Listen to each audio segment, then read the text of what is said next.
নমস্কার, কেমন আছো সবাই? আশা করি ভালো আছো, সুস্থ আছো।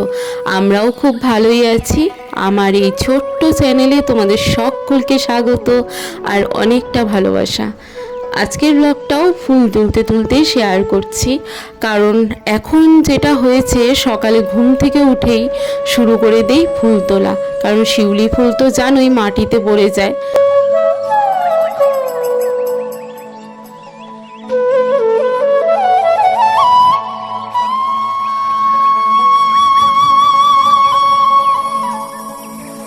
আর যতক্ষণ না ফুলগুলো তোলা হবে আমি তো এই উঠানটা ঝাড়ু দিতে পারবো না, কারণ ফুল তুলে তারপরে ঝাড় দিতে হবে, না হলে তো ফুলগুলো সব ঝাড়ু লেগে নষ্ট হয়ে যাবে।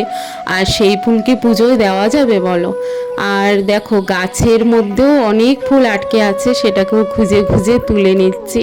কিছুদিন আগে আমি অপেক্ষা করতাম যে আমার গাছে কবে শিউলি ফুল ফোটা শুরু হবে। দুর্গাপূজার সময়ও কিন্তু ছিল না, এখন দেখো কত ফুল।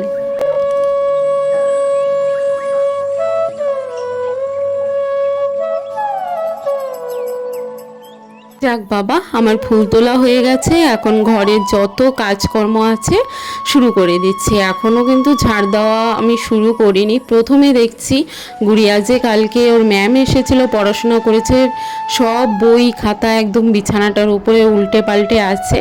আর দেখে ভীষণ খারাপ লাগছে, কারণ দরজাটা খুললেই প্রথমে খাটটা দেখা যায় আর ভীষণ বাজে লাগছে। তাই ভাবলাম প্রথমে আমি ওটা পরিষ্কার করে তারপরে ঘরটা ঝাড় দিলাম। ঘর ঝাড় দিয়ে দেখো চলে আসলাম ভেতর উঠানে।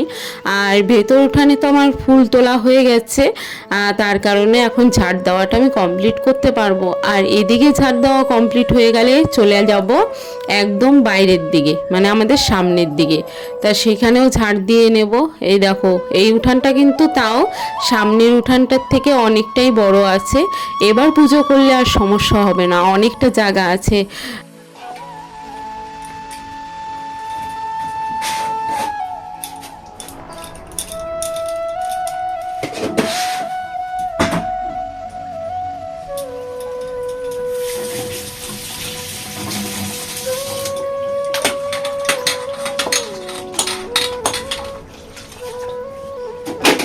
বাইরের দিকে উঠানটা আমি এখনো ঝাড় দেইনি। আর দীপঙ্কর ঘুম থেকে উঠে গেছে, ও বলছে চা দিতে। আর ও বাথরুমে যাওয়ার আগে ওর চাটা লাগে। আর আমাদের কিন্তু ওরকম অভ্যাস নেই যে চা খাবো তারপর বাথরুমে যাব। আসলে ওর এটা অভ্যাসে পরিণত হয়ে গেছে, আমরা তো চা খাই না। তার কারণে আমাদের চায়ের প্রয়োজন হয় না। ও আবার চা না খেলে বাথরুম যেতে পারে না।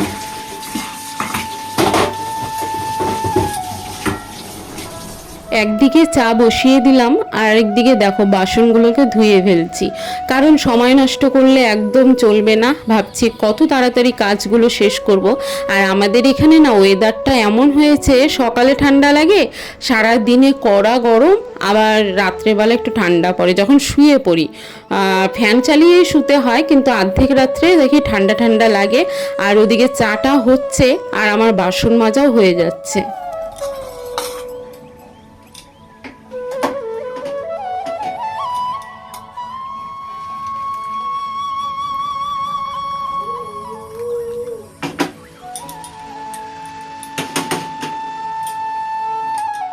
ব্লগ বানালে এ এক জ্বালা, জানো তো, কি দেখাবো তোমাদের, কি শেয়ার করব, সারাদিনে কি কি করব, মানে মাথা আর খাটাতে পারি না, বুঝেছো?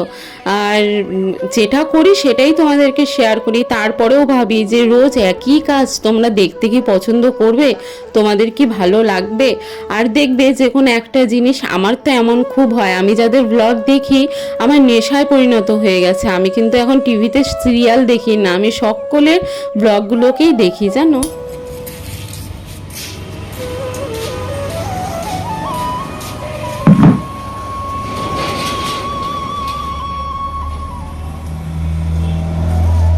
এর আগের দিন যে তোমরা দেখলে আমি দড়িটা লাগালাম আর খুব ভালো রেজাল্ট হয়েছে জানো এটা লাগিয়ে। আর গতকালকে তো আমি ব্লগ শেয়ার করিনি। আর জামা কাপড় যদি কেচে দেই মানে কয়েক ঘন্টার মধ্যে শুকিয়ে যায়, নাহলে তো রোদ সেরকম করে পায় না। আর জামা কাপড় কেচে দিলেও শুকায় না জানো রাত্রেবেলায়। তারপর ঘরের মধ্যে দীপঙ্কর যেই ঘরে ঘুমায় ঘরের মধ্যে একদম ভেজা জামা কাপড় ঢিপ ঢিপ হয়ে থাকে, খুবই বাজে লাগে। আর ওরকম ভিজে থাকা জামা কাপড় ঘরে থাকলে না মনটাও দেখবে একটা কেমন খারাপ লাগে। কেটে নিলাম ফুলকপি, আজকে প্রথম ফুলকপি খাবো এই বছরের। হ্যাঁ মানে এই শীত পড়ার পর, মানে শীত তো পড়েনি এখন, এখন প্রথম উঠেছে। ফুলকপি, কোয়াশ আর একটা আলু দিয়েছি। এখানে কেটেছি এই যে পটল আর কোয়াশ, এটা দিয়ে হচ্ছে মাছের ঝোল হবে। আর এখানে হচ্ছে লাল শাকটা কাটবো। আর এখানে দেখো এটা আমি ভিজিয়ে রেখেছি, এখন খাবো। আর এদিকে মাছটা বের করে রাখলাম, এই ফুলকপি দিয়ে খাওয়ার জন্য এনেছে এই মাছ। আর না হলে কালকে তো ব্লগ করিনি, দেখাতে পারিনি তোমাদের। ওই যে বাবলা নাকি কি বলে ওই মাছটা এনেছে, কোনোদিনও পাইনি, কালকে প্রথম পেয়েছে। অনেক দিন ধরে বলছিলাম বাবলা ভোলা এগুলো খাবো, সবাই খায় দেখি ভালো লাগে বলে, আমরা কোনোদিনও খাইনি। তো পেয়েছে এনেছে। এখন এইটা মনে হয় পোনা মাছ, সেটাকে কাটবো আর তারপর রান্নাবাড়ি করবো। ওইদিকে দেখো সবজি টবজি কেটেছে, ওই যে ধনিয়া পাতা নিয়েছে, ওই যে সবজি আছে এখনো ফ্রিজেও আছে। চলো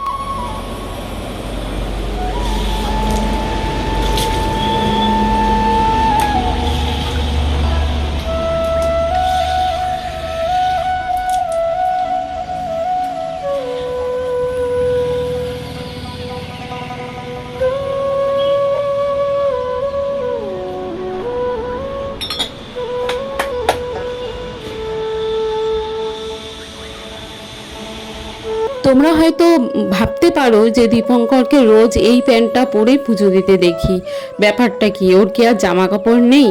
না গো, ও এই ড্রেসটা পরে না, ঠিক আছে? যখন পুজো দেয় তখনই এই ড্রেসটা পরে, আবার ছেড়ে রেখে দেয়, মানে এটা পুজো দেওয়ার জন্যই ওর ব্যবহার করা হয়। আর যেহেতু রোজ খালি গায়ে থাকে তাই ওকে বলেছিলাম যে গেঞ্জিটা পরলে ভালো হয়, সেটা দেখতেও ভালো লাগে। তা ওর কাছে আর ভালো গেঞ্জি নেই, যেহেতু গেঞ্জি পরে না এখন, তার কারণে এই গেঞ্জিটা ছিল, এটাই পরে নিয়েছে আর এটাই রাখবে।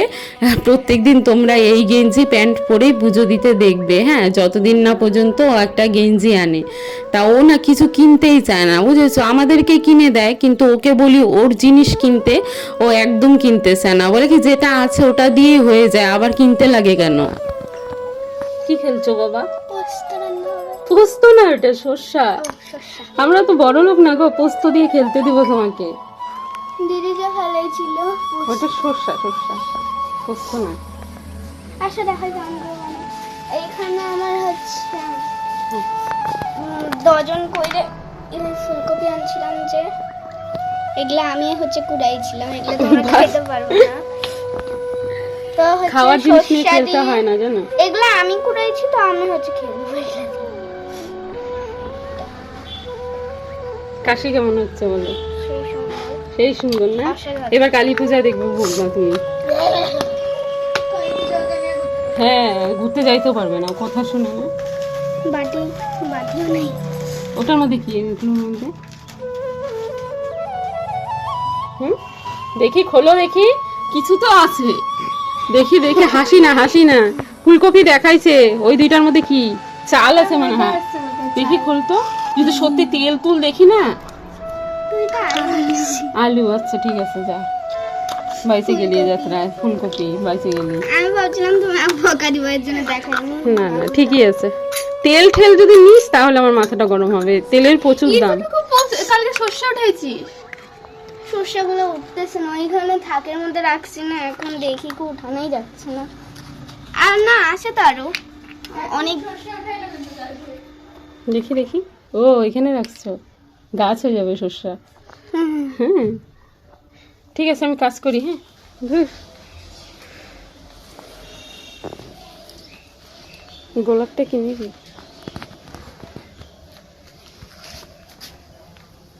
কাকে দেওয়া হবে এটা? লক্ষ্মী? সবাইকে ছিঁড়ে?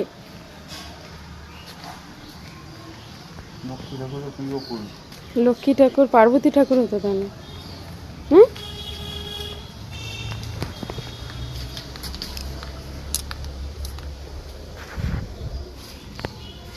আর নাই। রান্না হলো? না, ফুলকপিটা সিদ্ধ বসাচ্ছি। সিদ্ধ? এটা একটু ছেড়ে দেবা। এই মশলা দিয়ে তুমি কিন্তু এটা দিয়ে চাউমিন ভাজা খেতে পারো। দুইটা আছে, একটা নিলাম না। না আমার দরকারি জিনিস দিয়ে কেন খেলা তোমার? না এটা কেমন করে হয়েছিল? খিদা পাইছে? না না তাড়াতাড়ি রান্না করো, আমি যাবো, ওর খিদা পাইছে। এখানে বসিয়ে দিলাম, দেখো না অফ করা হয়ে গেছে, ভাত গরম করলাম, ঠিক আছে। আর এখানে করছি হচ্ছে এই যে এই আগের দিন যে মাংসটা বানালাম ফ্রিজে রাখছিলাম, তো এখন বার করে একটু গরম করছি, কষা কষা করছি, আর একটু ভাজা ভাজা করছি। আর ওদের খিদে পেয়ে গেছে, আর আমার দেখে আমারও খিদে পেয়ে গেছে, এখন আমি খেয়ে নেব। এইসব রান্না দেখলে কি আর না খেয়ে থাকা যায় বলো? এটা দিয়ে ভাত খাবো, তারপর ওই যে দেখো এই যে এটা ছিল। আর মাছ দেখো এখনো কাটা হয়নি, এখানে এগুলো সব রেডি, আর এটাও কাটা হয়নি, ঠিক আছে। এটা ইচ্ছে নেই করার, কিন্তু করতেই হবে যদি নষ্ট হয়ে যায়, কারণ এত কিছু। ফ্রিজে এখনও ডিমের ঝোল আছে, যেহেতু আগের দিন ওরা ওই যে বন্যার ওখানে গেছিলো, ডিমের ঝোল এসে আর খাইনি, দীপঙ্কর রাত্রে খাইনি, আমি আর বাবাই খেয়েছিলাম। আর মাংসটা রাত্রে খাইনি, মাংসটা রেখে দিয়েছিলাম, তাই এত বেঁচে গেছে, দেখছো অনেকগুলো আছে। আজকেও তাই এখানে তো মাংস ভাজবে, ডিমের ঝোল আছে, তারপর মাছের ঝোল, আবার যদি শাক হয় তো কে খাবে বলো? কি রোদ পড়ছে না বাবা, পিঠ পুড়ে যাওয়ার মতন অবস্থা। দেখো ও পুজো দিতে বসছে, এই যে আমার ছায়াটা দেখে বুঝতে পারছো, প্রচন্ড রোদ, ঘেমে স্নান।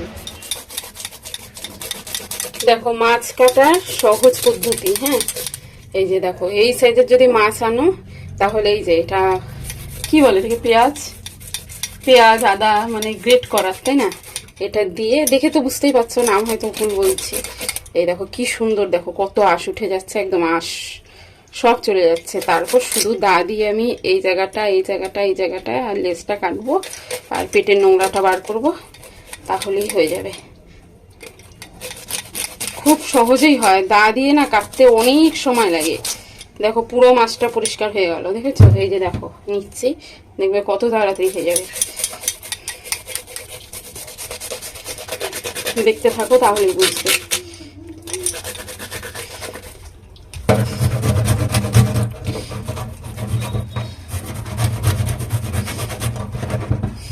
দেখো এই পাশটা পুরোটা হয়ে গেল, দেখেছো? এই যে দেখো এই পাশে এই পাশে নেই, পাশে বলছিলাম, ঠিক আছে। ওদিকে কড়াইটা গরমে বসিয়ে দিয়েছি, আর এদিকে আমার মাছ কাটা ধোয়া কমপ্লিট হয়ে গেছে। এখন মাছে হলুদ লবণ মাখিয়ে নিচ্ছি, সবজি কাটাও রেডি হয়ে গেছে, শুধুমাত্র মশলাটা মানে বাটার এখনো হয়নি, এমনি মশলা রেডি আছে, শুধু মিক্সিতে দিয়ে পেস্টটা করে নেব। আর আজকে ঝোলটা যেহেতু শীতকালের মতন করছি, ফুলকপি ধনিয়া পাতা দিয়ে, আর খেতেও কিন্তু বেশ ভালো হয়েছিল, দারুণ হয়েছিল। আর এরপরে হয়তো তোমাদের কিচ্ছু শেয়ার করতে পারিনি, হঠাৎই দেখবে সন্ধ্যায় চলে গেছি। আর এখন কড়াইয়ে দিয়ে দেব তেল, যেহেতু কড়াইটা ভালো গরম হয়ে গেছে, মাছটা মাখলাম দেখে একটু হাতটা ধুয়ে নিলাম, যেহেতু তেলের বোতলটায় হাত দেব। আর তোমরাও হয়তো এমনটাই করে থাকো, তাই না? ওই অবস্থায় তো আর বোতলে হাত দেওয়া যায় না। আর এই দেখো সর্ষের তেল দিয়ে দিলাম।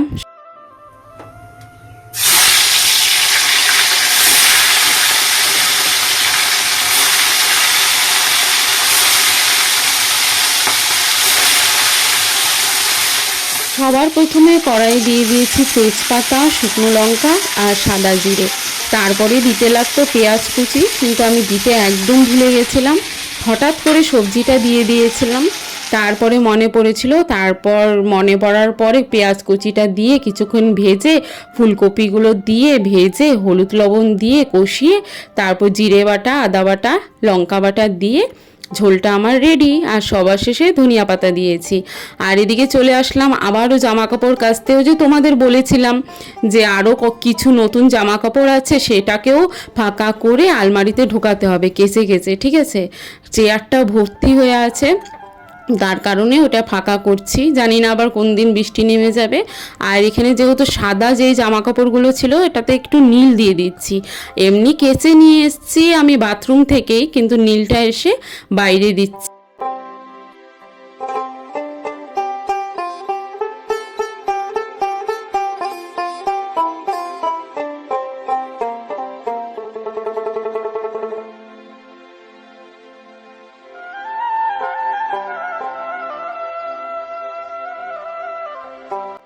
তোমাদের কিছুক্ষণ আগে বললাম না, হঠাৎ করেই দেখতে পাবে আমি সন্ধ্যা দিচ্ছি, সন্ধ্যা হয়ে গেছে।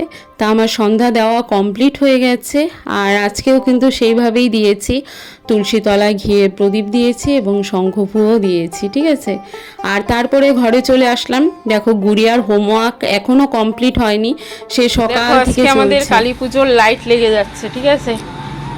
দিনের বেলায় যে রোদ থাকে তাই বললাম এখনই লাগাতে। ওই যে দেখো ওই গলিতে জ্বলছে, দেখছো, এই দিকে জ্বলছে, এদিকে দেখাতে পারবো না, রাস্তায় মানে বেরিয়ে গেলে দেখা যায়।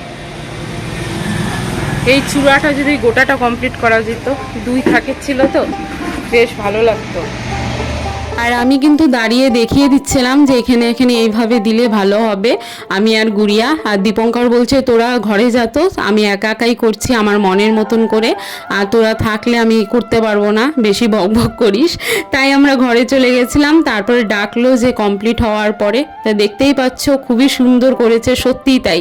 এক একজনের মত তো এক এক রকম হয়, তাই না। এদিকে রিমোটটা খারাপ হয়ে গেছে, সেটাই বলছিল যে রিমোটটাকে ঠিক করতে হবে, তবে ও পেরেছে ঠিক করতে। আর সত্যি খুব ভালো লাগছে, আর বাইরে থেকেও ভীষণ ভালো লাগছে, তবে সেটা আমি কালকে দেখাবো। আমি যেহেতু এডিটে বসে গেছিলাম ঘরে এসে, তাই আর ওটা শেয়ার করতে পারলাম না তোমাদের। চলো আজকের ব্লগটা কেমন লাগলো অবশ্যই কমেন্টে জানাবে, আর যদি ভালো লাগে অবশ্যই লাইক কমেন্ট শেয়ার করবে, আর যারা আছো তারা সাবস্ক্রাইব করো।